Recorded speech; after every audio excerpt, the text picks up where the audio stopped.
This week on Jerusalem Dateline, the feud between Congresswoman Omar Tlaib and U.S. President Trump continues. Where has the Democratic Party gone? Where have they gone where they're defending these two people over the state of Israel? Plus, the BDS movement, what it is and why it's so dangerous to the state of Israel. And Save a Child's Heart celebrates more than 5,000 life-saving surgeries. All this and more this week on Jerusalem Dateline.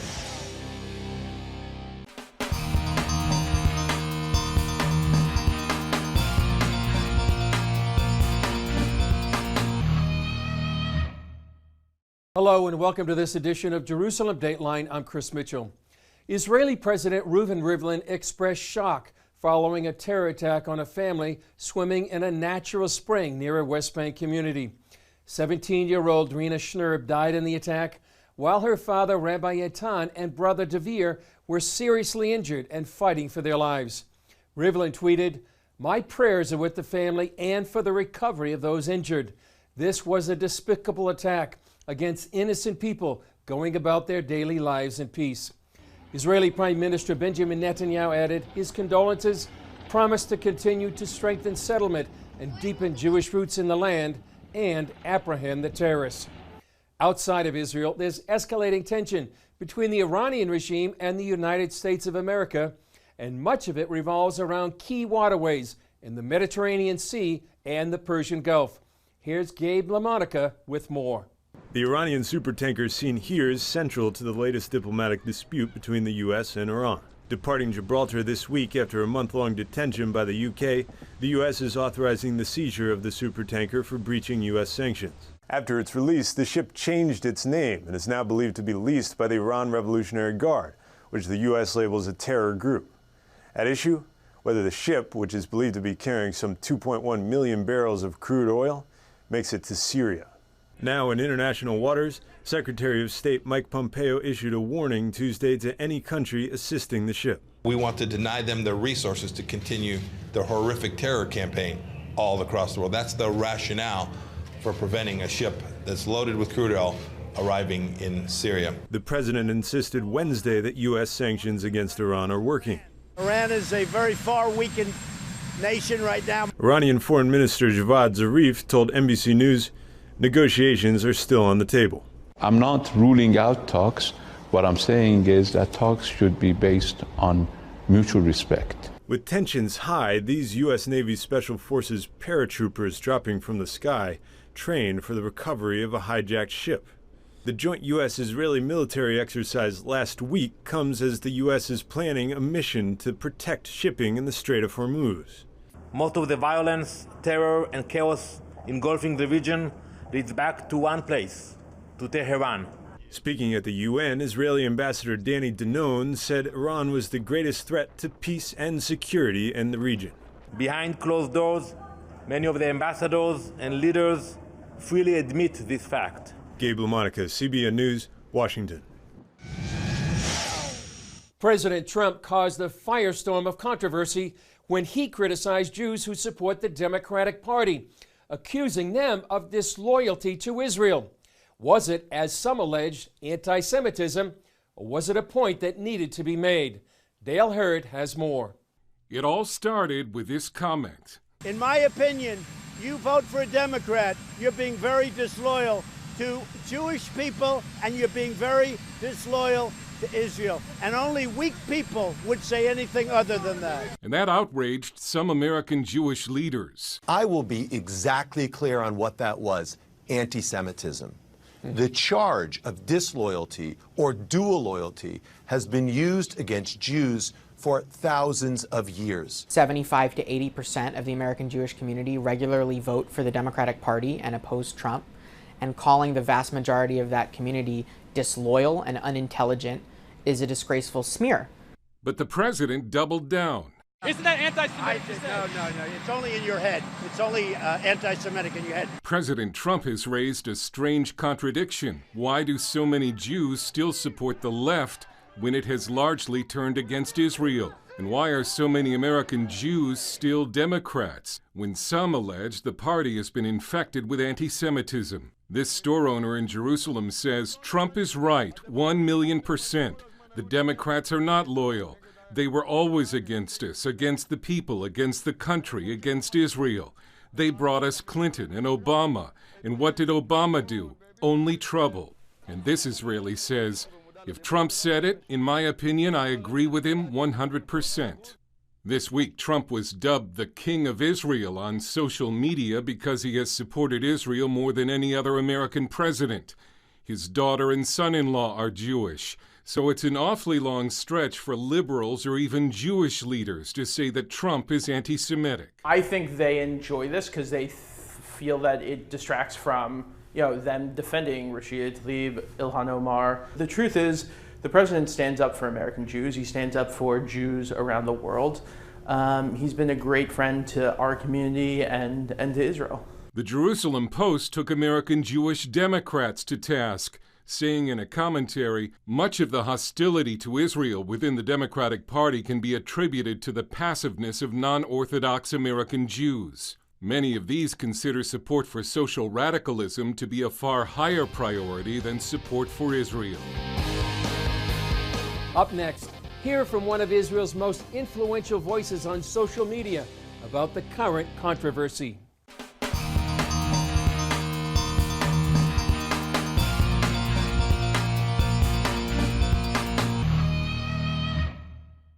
Even before the controversy over Trump's statement about Jewish support for Israel, Israel faced a firestorm of criticism for barring Congresswomen Omar and Tlaib from Israel because of their support for the BDS movement. Israel did allow Tlaib to enter on humanitarian grounds to visit her grandmother, but she refused. We talk more about that situation with international human rights lawyer Arsen Ostrowski. He's the executive director of the Israeli Jewish Congress and listed as one of the 25 most influential Jews on Twitter, with almost 50,000 followers. Two probably prominent advocates of the BDS movement, Congresswoman Tlaib and Omar, were just barred from Israel a few days ago. What's your perspective on that? Israel is an open, vibrant, strong democracy. We let people in from all backgrounds, faiths, religions, and the whole cross spectrum of opinions. But every democracy has its limits, and Israel is not unique in that sense. When it became known what the itinerary of these two members of Congress was, the fact that this was not about learning, this was not about seeing the complexities of the Israeli-Palestinian conflict. This was no more than a pure PR propaganda trip for these two members of Congress who were leading, not just passive bystanders, they're leading the boycott movement in Congress. Just a few weeks ago, actually, both members of Congress attempted to pass a resolution, a pro-BDS resolution, which, by the way, was overwhelmingly rejected. But amongst other things, this resolution said it compared the Jewish state to Nazi Germany. Israel initially denied the request for the members of Congress to come in. They, on humanitarian grounds, they allowed Rashida Tlaib to come to visit her grandmother, which was an incredible gesture, and she still said no. Still said no. What does that say? Does that say that she hates the state of Israel more than she loves her very own grandmother? It's very sad. It's incredibly sad. Israel was put in a very, very difficult situation, but I'm very understanding of the circumstances for why they acted as any democracy would have acted. And yet this battle goes on. Now they're trying to delegitimize the Israeli ambassador to the U.S., the U.S. ambassador to Israel. So do you see this continuing? For a while longer at least. It's interesting that they're trying to pass motions condemning not just the Israeli ambassador to the U.S., but also the U.S. ambassador to Israel, David Friedman. And it's interesting, I wish they were as passionate and as forceful to condemn these very congresswomen for their anti-Semitism and their racism and their assault and hostility against the Jewish state and the Jewish people. So I think this will continue for some time longer, hopefully not much longer, because we have an election here, we have a peace plan that's coming out through the US administration. We have much, much bigger issues to deal with than these two members of Congress. What is the BDS movement, and why do you think it's so dangerous to the state of Israel? The very leadership of the BDS movement, people like Omar Baghouti, they're very loud and clear, they're very explicit. They say that we don't believe in a two-state solution. We believe in one state, Palestine. So the very essence, when you get down to the root of this movement, it's a movement to essentially to destroy the very Jewish state. It's a movement that speaks of human rights and justice, but is rooted in injustice and anti-Semitism. It talks about Palestinian rights, but it doesn't care about the Palestinians because they're the ones that suffer if there was a, so to speak, successful attempt to boycott. The state of Israel will be fine. We are strong. Our economy is strong. Tourism is strong. Diplomatically, we're strong. But it's an attempt to, as I said at the beginning, to delegitimize our very nature, to demonize the Jewish state. And at the end of the day, peace will come when we work together. So the people that want to boycott Israel, don't put bridges, don't try and boycott us, work with us, work for peace, bring people together, don't tear them apart. Coming up, more on BDS, the roots behind this movement and its agenda.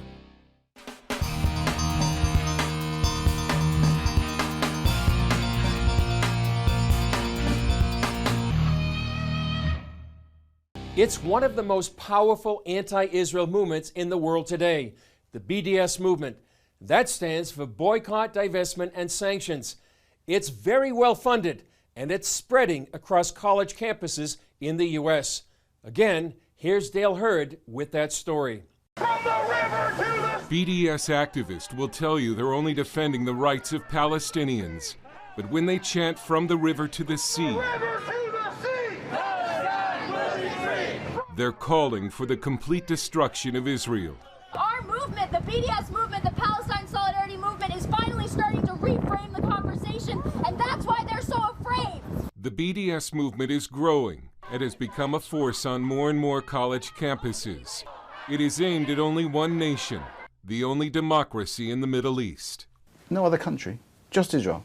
Richard Millett tracks the BDS movement through his website. They won't be calling for boycotts of America, who they don't agree with, or British government policy that they don't agree with, before we get into China, Russia, Syria, Saudi Arabia. There is no boycott, Dale. So you answer why. The answer to that question can be found in the answer to another important question. Who founded the BDS movement? BDS leaders say the movement was launched in 2005 by the Palestinian Civil Society, but the evidence shows that is not true. Watch this video of BDS leaders discussing the origin of the movement at a conference in May of this year. Ilan Pape is director of the European Center for Palestinian Studies at the University of Exeter in England. He's considered a leading intellectual in the BDS movement. Here, Pape admits that the Palestinians did not create the BDS movement. We're also active in it. Well, the Palestinians launched the BDS in 2005 and 2004. Yes, not really, but yes, okay. For historical records, yes. Okay. That's important. It's not true, but it's important. It is important, because if the Palestinians did not begin the BDS movement, then the question, of course, is, who did? BDS expert Professor Gerald Steinberg in Jerusalem says BDS is a creation of European socialists and Muslim nations who oppose Israel, led by the 57-nation Organization of the Islamic Conference, the largest voting bloc at the United Nations. So they get together with the radical left, started with the Soviet Union, certainly filters over to the Trotskyites and the Labour Party in the UK, and many other radical allies. And the fact that this is in many ways a European radical political movement makes it even less legitimate. There have been boycotts of Israel since before the creation of the State of Israel. Some even trace the boycotts back to Nazi Germany in 1933. But the modern BDS movement took shape at the 2001 UN Conference Against Racism in Durban, South Africa, an event so rife with blatant anti-Semitism that the U.S. and Israeli delegations walked out. Another key question is who funds BDS? Steinberg says the movement gets hundreds of millions of dollars a year. Some of its funding is difficult to track. But if you live in a Western nation, there's a good chance you help fund it through your tax dollars, and perhaps even your tithe. The BDS movement gets most of its funding from the European Union, European national governments, and even the U.S. government. who give money to NGOs or non-governmental organizations that claim to fight for human rights, but who also oppose the State of Israel. Some Christian charities also give money to BDS. The webpage for Christian Aid makes it look like it only fights poverty. Drill down on their website and you'll find they also support BDS, as does the Presbyterian Church USA. And while the boycott, divestment, and sanctions movement has been in one respect a failure, it has accomplished very little in the policy arena, it has succeeded in another area, by spreading anti-Semitism across college campuses. Ronnie Fraser, founding director of the Academic Friends of Israel, warns the next generation of leaders is being brainwashed, that Israel is the worst nation on earth.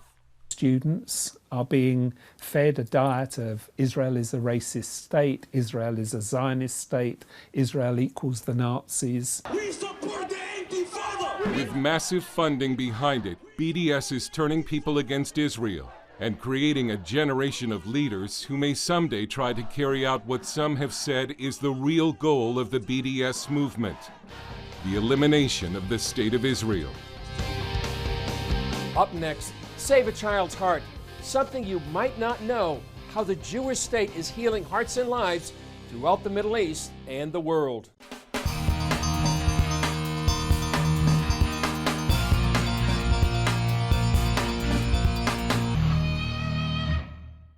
Recently, the Israeli organization Save a Child's Heart celebrated its 5,000th surgery to repair heart defects.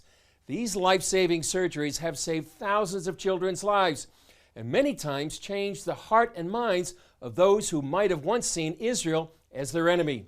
For example, here's a story we did about a team who went to Tanzania, and CBN's Middle East correspondent, Julie Stahl, was there. Dar es Salaam is the largest city in the East African country of Tanzania. This is the Cardiac Institute at the Muhimbili Hospital in Dar es Salaam. Tanzania has 50 million people, yet it's the only place in the entire country that performs heart surgeries. Last year, the Jakaya Kikwete Cardiac Institute saw 25,000 patients and performed 270 surgeries. That's not nearly enough. Help is needed, and the Israeli organization Save a Child's Heart is answering the call by partnering with the Muhimbili Hospital. For us, just bringing children to Israel, it's nice, it's important, but it's not as good as treating them here at home. Cardiologist Dr. Sagi Asa is one of 35 doctors and other staff who brought their talent and care to Dar es Salaam for a week-long mission. For the healing process of a child, it is as important as the surgery itself. To be in your environment, treated by your physicians, speaking your language. They performed 12 surgeries, 21 other procedures, and screened 125 children for heart issues. That number included 7-month-old Whitney. She needed surgery to separate the blood vessels to her heart. CBN News received a rare opportunity to document the surgery performed by the team of Israeli and Tanzanian doctors. And if not treated at the first year of life, that might be irreversible. And this patient would grow up and die miserably at the age of about 20 or so. Whitney's mom, Lydia Ahilanai, said she knew her daughter's case was uncommon. I was very scared. Then I asked, have you ever did an operation like that to the other kids apart from this? They said no. But at Israel, we used to do it. But the work of Save a Child's Heart doesn't stop there. It's not the volume which counts here, it's that capacity building. And that's why you see the operations are complicated, but it's the locals who are doing with the supervision from the Israel team.